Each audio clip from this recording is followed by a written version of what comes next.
Oh, hello. Awesome.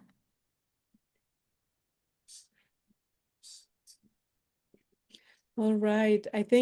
Aaron, I think we can start now. Yep. Okay. Paula, I'll just let you control kind of the slides while I kind of do my spiel for that first half. Is All right. that okay with you? Sure. All right. So my name's Aaron Greenblatt, and I am one of the chiefs alongside Paula here. We are fourth years at the University of Minnesota. I'll give you guys some information about our program. All right, let's do it. So this is our program leadership. Dr. John is our program director. She specializes in cancer rehab at the university, and Dr. Tonkin is our associate program director. He's like a general rehab guru as well as MSK.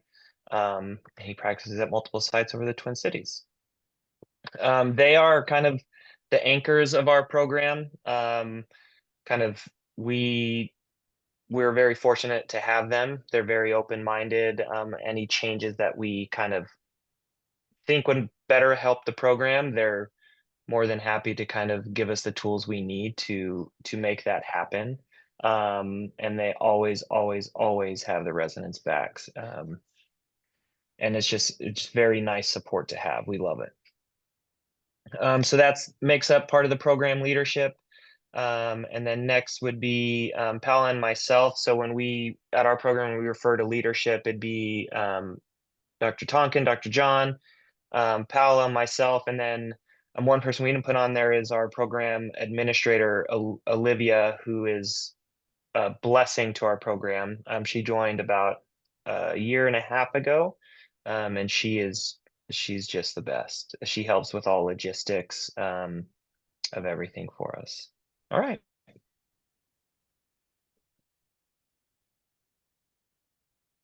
We'll move on. So this kind of makes up our residents. We have, as you know, four classes, but we have one advanced resident. So there's 19 residents within our site in the Minnesota side as well. So the top is our interns. On the bottom left is our PGY twos. The bottom middle is our PGY threes, and that bottom right is our PGY fours. And then you can go in the next one. A beautiful thing about our program is we are from all walks of life, all stages of life, and different areas around the world. We've had residents. We had just two residents. One was graduated. She's from Africa. We had one from Brazil. You can see we have three right now currently from Mexico. We're all over the map. And it just comes with we're a very eclectic group. I mean, we have a resident who just finished pediatric residency, who did a kind of a career choice to join PM&R. Paolo was a working PM&R doc in Mexico before joining. We've had orthopedic surgeons from other countries come and join and train as PM&R. We've had internal medicine docs from other countries join our program and kind of transition to PM&R as well. We just have a lot of residents with unique perspectives, and I think that helps this program grow, and just in all facets. So we love the diversity of our program, and yeah, we'll go on next. So I kind of mentioned it before. So we have four categoricals and one advanced position.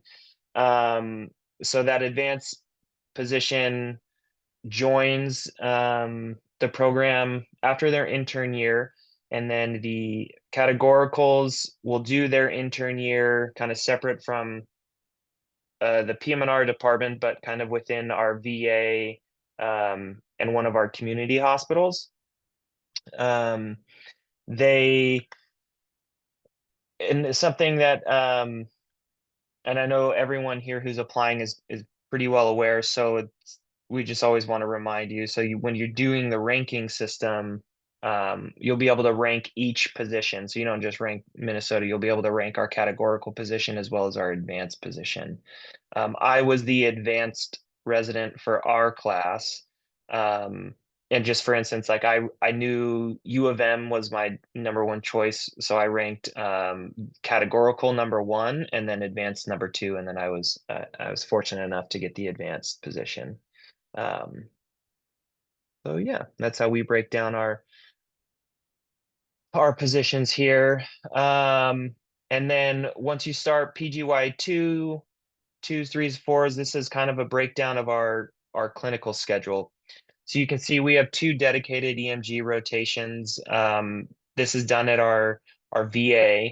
And it's a pretty robust EMG rotation from what I understand, what compared to some other programs, which is great. You learn a lot. We've some gurus as attendings who teach us. So you have, or the way we break it down is you have a senior resident. So the EMG2 is someone who's completed the EMG rotation in the past, who kind of helps teach the EMG1. At the VA, we also have kind of a clinic rotation, which bounces you around in like our amputation clinics, our kind of MSK clinics as well. And then we have pain, and then our wards at the, like a pain rotation on our wards at the VA is strictly TBI. The VA wards is a TBI and stroke rotation. And then we also have a separate SCI rotation. Our brain injury subspecialty is part of one of the few like emerging consciousness programs through the VA. So we get a lot of severe traumatic brain injury patients. So you get a unique experience with that. We bounce around to multiple hospitals around the Twin Cities. You'll see a map coming up, but we have 2 kind of clinic or community hospitals that have residents. So that's our Hennepin, which is like the county medical center. So that's one of the level 1 trauma centers that we have that we get to. You'll get a lot of very acute brain injury patients at this site. There's an inpatient center and an outpatient rotation. And then this is where we get to see a lot of the acute kind of rehab patients in consults. So we're talking our services consulted immediately for kind of spinal cord injury and brain injury, like it's part of the admission order set. So we're seeing these severely kind of injured patients sometimes on day 2, day 3 of their hospitalization. So it's a pretty unique opportunity. We have Gillette Children's, which is kind of world famous for managing and helping CP. We get a dedicated 10 to 12 week rotation on the inpatient unit. That's pretty unique to our program, and it's a wonderful experience. And then we have our university site as well, which you get outpatient and inpatient rehab experience too as well. These are the different sites. So they're all pretty close to each other within the Twin Cities. If you just look at this map, it looks a lot larger than it is. These are all within 10 minutes of each other.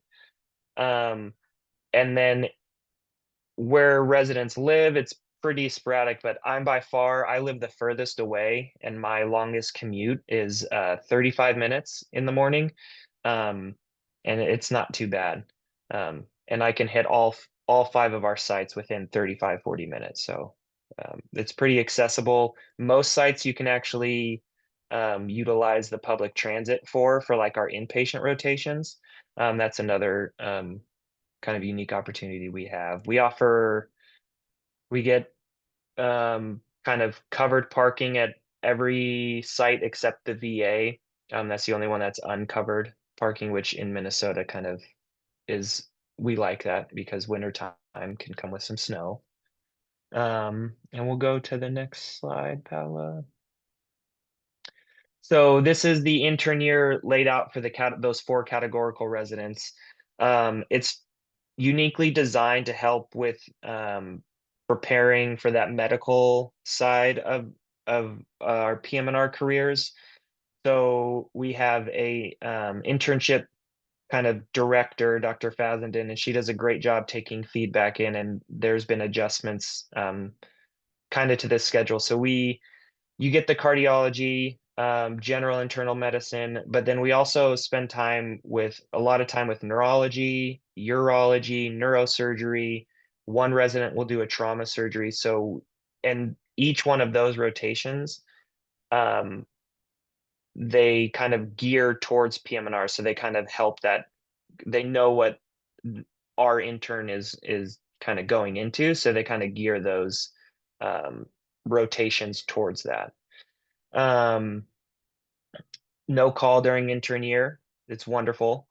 And then you also get to join our didactics as an intern from day one. So every Wednesday morning, you're excused for the 4 hours to join PM&R didactics, which is great for the categorical residents because you kind of get exposure to PM&R kind of knowledge early. Whereas the advanced resident, that's the only kind of downside of our advanced resident position is we just don't get that join. All right, so we'll keep going here. So we have a pretty cool mentorship program. We have a resident to kind of attending mentorship. It's an official mentorship program where you get check-ins quarterly. And it's been well received. Every one of the faculty who's part of this program has voluntarily signed up for it. So there's buy-in from everyone. And then we also have peer-to-peer mentors like PGY3s to interns to kind of help throughout the residency process as well. And then when you're on your outpatient rotations, every other Thursday afternoon is your continuity clinic. So you can choose an attending in a subspecialty you're interested in, and you can go to that clinic as much as you want to kind of gain more experience in your desired rotation. For instance, I'll be doing cancer rehab. I did my continuity clinic the entire residency with our cancer rehab doc, Dr. John. And then our call schedule. So for PGYs 2 through 4s, so we take call from home, and you cover it 1 week at a time. So you're 7 days on, you take call. So you go to work during the day, and then overnight you're covering call. It's 2 to 3 weeks per 10-week rotation block. As you kind of go from PGY2 to PGY4, you'll kind of go from less of that 3 weeks per block to 2 and maybe even 1 call week per block as well. It's not too bad. I was unsure of how home call would be, and it's much better for me personally. And I think every one of our residents agrees on kind of doing the every like 4 days, 24-hour in-house. Yeah. So Pal will kind of take over here. All right, thank you, Aaron. So regarding fellowship, I think our program director and APD have been wonderful at supporting our goals, and every resident that applied for a fellowship has gone into the fellowship that they wanted to. In the class that recently graduated, we have Caroline, who went to pediatric PM&R, Andre Antonera, who went for pain medicine, and also we have Andrew and Haley, who went directly into practice, and they both feel like they had a good start in their practice. They felt well prepared for it. Here at the university, we have currently 4 fellowships: pain medicine, pediatric rehab, which is at Gillette. This is one of the first hospitals where PEDS rehab was first established. We have wound medicine and sports medicine. It's a new fellowship here, but I think all the residents that have been interested in sports medicine have had plenty of opportunities to cover sports, and also they have a lot of exposure to ultrasound and ultrasound guided procedures. So they've been successful at matching and also during their fellowships. So we have 3 tracks that you can choose to participate in. This is voluntarily. We have the educator track, who is for those that are interested in pursuing maybe a career in an academic setting. We have also PRISM for those interested in sports medicine, and the muscle curriculum for those interested in having a deeper knowledge in ultrasound. So for the educator track, you can apply for it, and it is a compromise that you acquire for your 3 years. You have a protected time to have lessons. Also, you participate and get build the skill set as an academic clinician educator. You develop your teaching portfolio, and you get to teach medical students, PT students, also other residents as well, and have your own project that you will develop throughout the 3 years. The PRISM track is for those interested in sports medicine. So the program gives you protected time to participate in some education.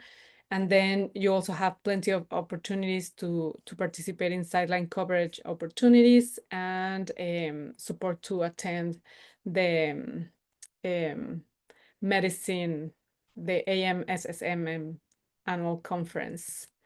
And muscle, I think, well, in this track, almost all the residents are participating in.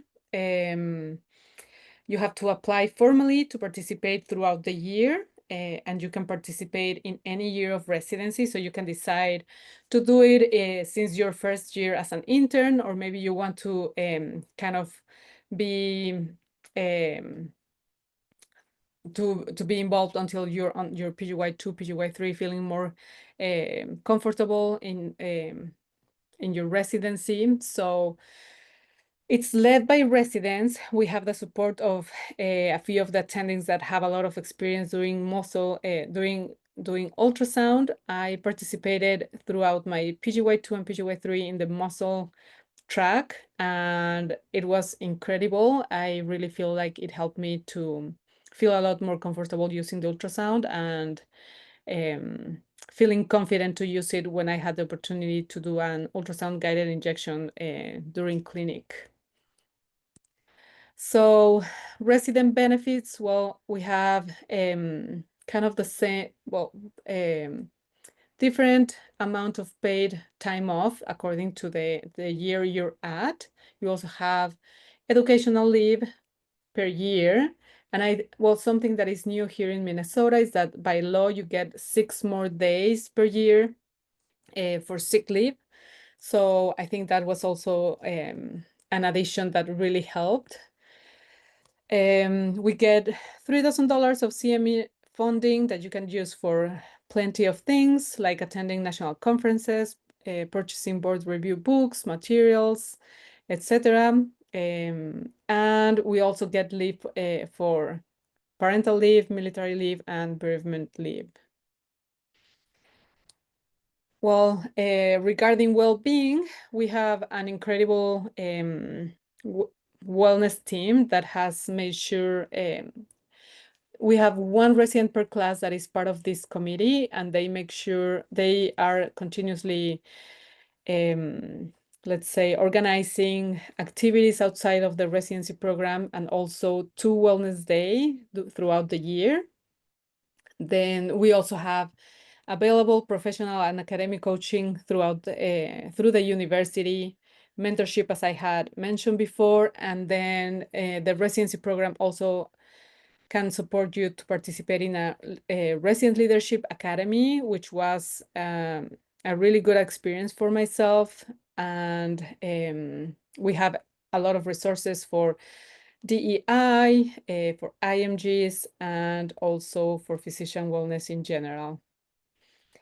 So here is the wellness committee that I was telling you about. They planned 2 meetings per year, and we're going in a couple of weeks to play in mini golf, and also just spend some time in a park doing a picnic and just playing sports.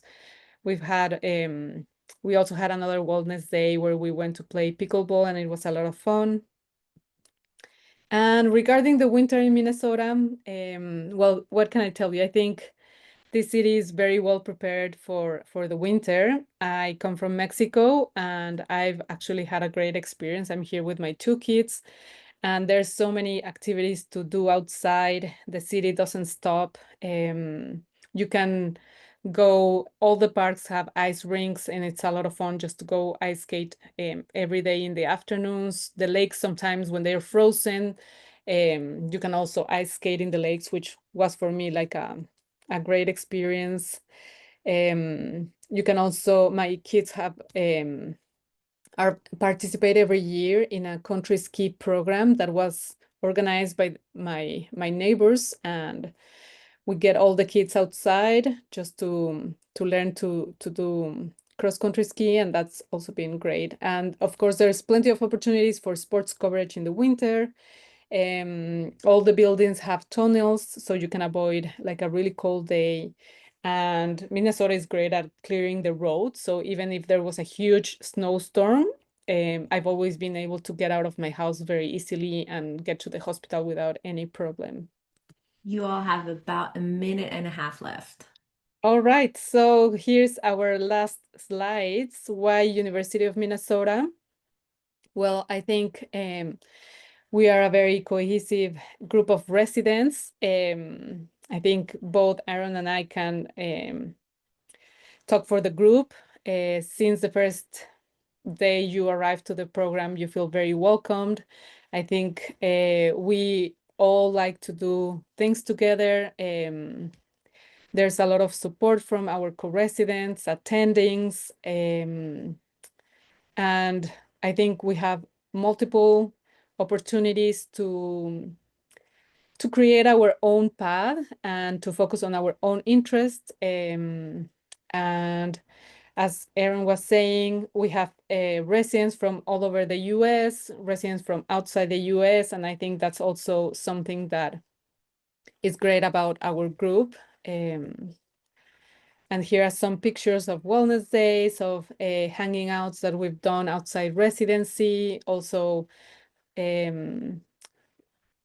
some pictures of us participating at some, like just trying to experience what it is to do sports on a wheelchair or adaptive sports in general. And we're also a family-friendly residency program. For me, it was like very nice to see that when I came to my interview here at the university, everybody was openly talking about their kids and their families and how it is to take care of kids here in Minnesota. So I think that's also very nice about our program. Dr. Tonkin and Dr. John, our program director and APD, host every year gathering at their houses.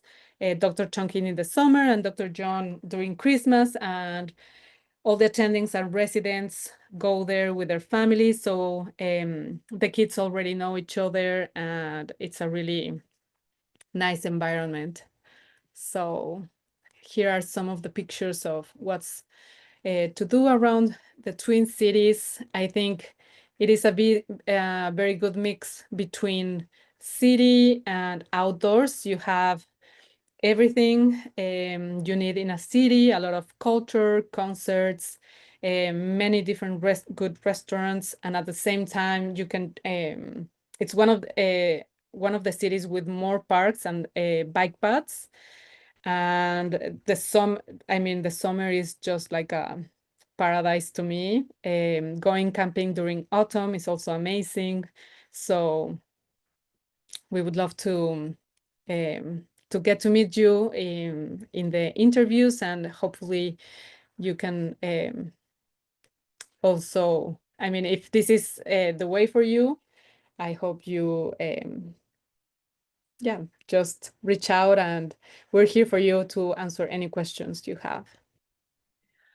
Thank you so much, Dr. Toussaint and Dr. Greenblatt. Unfortunately, we are out of time, but for attendees, the email address is on the slide and two QR codes that hopefully you all can utilize.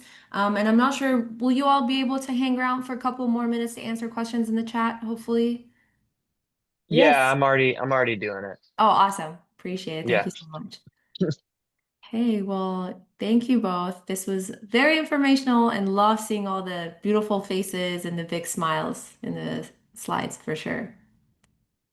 Good luck, everyone.